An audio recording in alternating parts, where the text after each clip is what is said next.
केंद्रीय मंत्री मनोहर लाल जी का जो काफिला है वो पहुंचा है जिला परिषद कार्यालय में। इसमें सभी विधायक गण जो हैं वो भी केंद्रीय मंत्री मनोहर लाल जी के साथ मौजूद हैं और बातचीत करते हुए जरूर नज़र आ रहे हैं। तस्वीरें आप देख रहे हैं करनाल जिला परिषद कार्यालय से, जहां पर केंद्रीय मंत्री मनोहर लाल खट्टर और साथ में है विधायक योगेंद्र राणा, करनाल की मेयर सुरेश गुप्ता, जगमोहन आनंद करनाल से विधायक, करनाल के डीसी आनंद कुमार शर्मा और कविंदर राणा जो कि प्रतिनिधि रखा गया है। इससे बातचीत करेंगे तमाम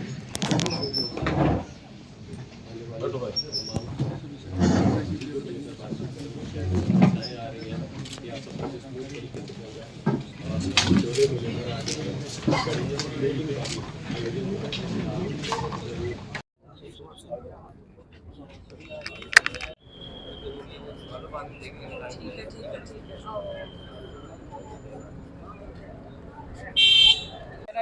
या मैं आज फार्म भरने आई हूँ और जो मुझको सरकार से जो भी सुविधा मिलती है, मुख्यमंत्री का धन्यवाद करती हूँ। जो मुझको अगर गवर्नमेंट जॉब वगैरह मिलती है मैं उनका हाथ जोड़ के धन्यवाद करती हूँ। तो कितनी पढ़ाई करी आपने? मैंने 12th की है।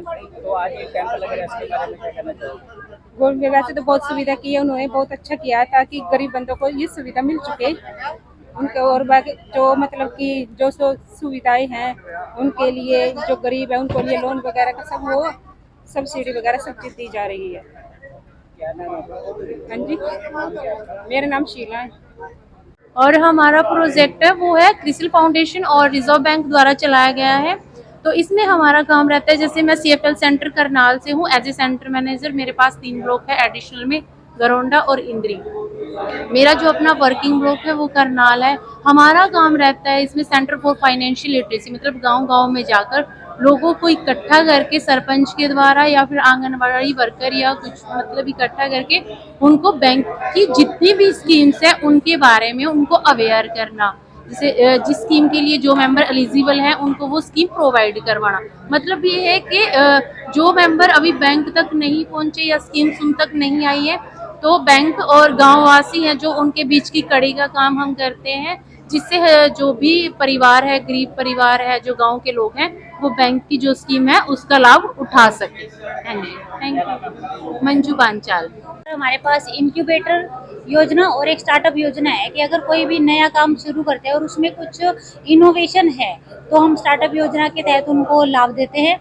और इंक्यूबेटर जो है कि स्टार्टअप, अगर कोई भी स्टार्टअप लगाता है नया तो उनको स्टार्टअप लगाने वालों को एक तरह से कोचिंग देता है, उनको जगह प्रोवाइड करवाता है। कौन सी योजना है कि जिसमें सर हमारे डिपार्टमेंट की तो ओनली स्टार्टअप योजना, और बाकी अलग अलग डिपार्टमेंट है उनकी MSME की अलग है, जैसे और भी विभाग है उनकी सबकी अलग अलग योजनाएं हैं सर। किस तरह का फायदा ले सकते हैं आपकी योजना से? हमारी योजना से तो ओनली स्टार्टअप वाला है सर, इंडस्ट्री डिपार्टमेंट से तो स्टार्टअप और इंक्यूबेटर्स का, या जैसे कोई भी बिजनेस स्टार्ट करता है तो उसके लिए जैसे लोन प्रोवाइड करवाते हैं, MSME डिपार्टमेंट जैसे लोन प्रोवाइड करवाता है। हमारे भी जैसे जो इंक्यूबेटर्स हैं, कोई भी वो DPIT से अगर मान्यता प्राप्त हैं तो उनको, उनके पास अगर 10,000 वर्ग फीट की ज़मीन है और वो स्टार्टअप लगाने के लिए अपने प्रोवाइड करवाते हैं तो उनको गवर्नमेंट अलग अलग फैसिलिटीज से अलग अलग लाभ देते हैं सर।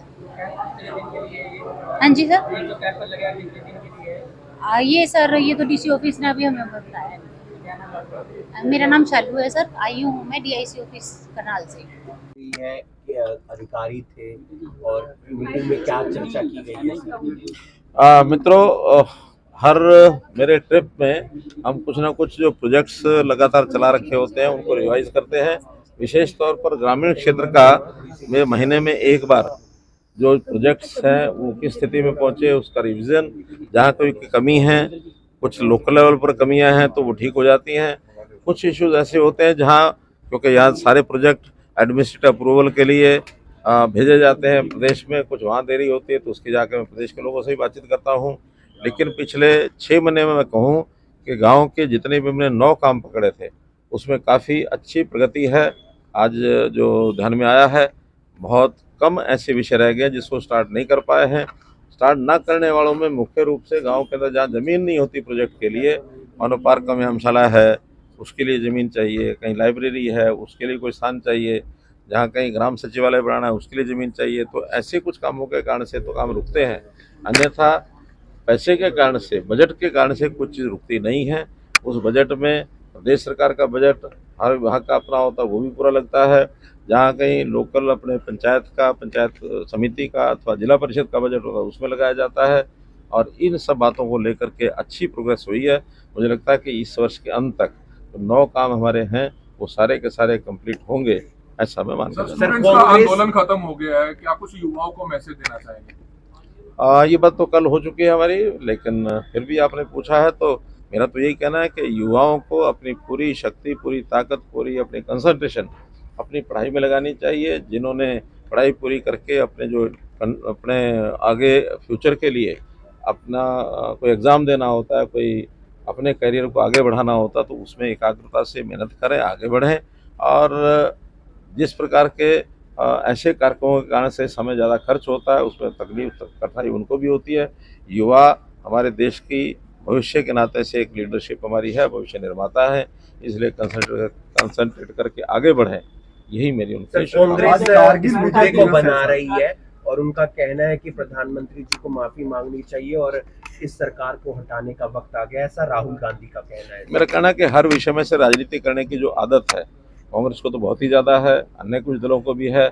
हर विषय में से राजनीति करना ये जनता पसंद नहीं करती है। और जब से इस प्रकार का राजनीतिक टकराव की स्थिति में हमारी कांग्रेस और ये जो सारे खास करके राहुल गांधी के जितने बयान आते हैं, इससे नुकसान उन्हीं को होता है। इसलिए जनता बहुत समझदार है, जनता को रचनात्मक काम चाहिए। और जो गति नरेंद्र मोदी जी की सरकार में इस देश के अंदर, प्रदेशों के अंदर विकास के नाते से चीज़ों की बनी है, ये गति पहले कभी होती नहीं थी। इन सब चीज़ों की तुलना आज जनता करती है। किसी भी पक्ष के किसी भी झांसे में जनता आने वाली नहीं है। आज कारगिल विजय दिवस है, भारत के लिए एक बड़ी उपलब्धि थी। किस तरह से पाकिस्तान को शिकस्त हमने दी? आपने ठीक याद कराया, आज 26 जुलाई कारगिल विजय दिवस है। देश भर में हम लोग इस विषय को मनाते भी हैं। और कारगिल की जो विजय है हमारे लिए एक बहुत बड़ा एक उस समय का माइलस्टोन था। और उससे हमने पाकिस्तान के जो दांत खट्टे किए थे। और हमारी ताकत को कोई भी अंडर एस्टिमेट जो करता है वो अपने मुंह की खाता है।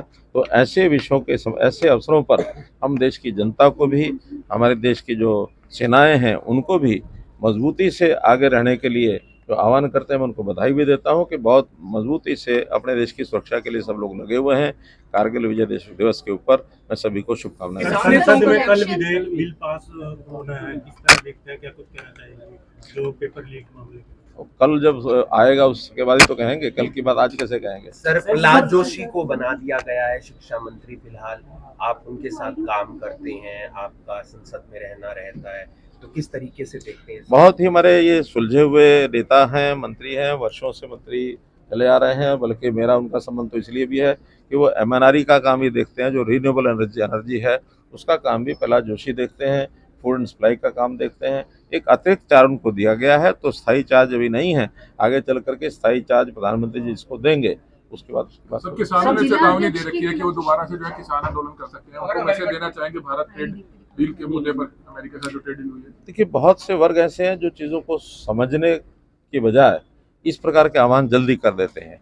इन चीज़ों को समझना चाहिए, समझ करके कौन सी चीज़ हित में है, कौन सी नहीं है।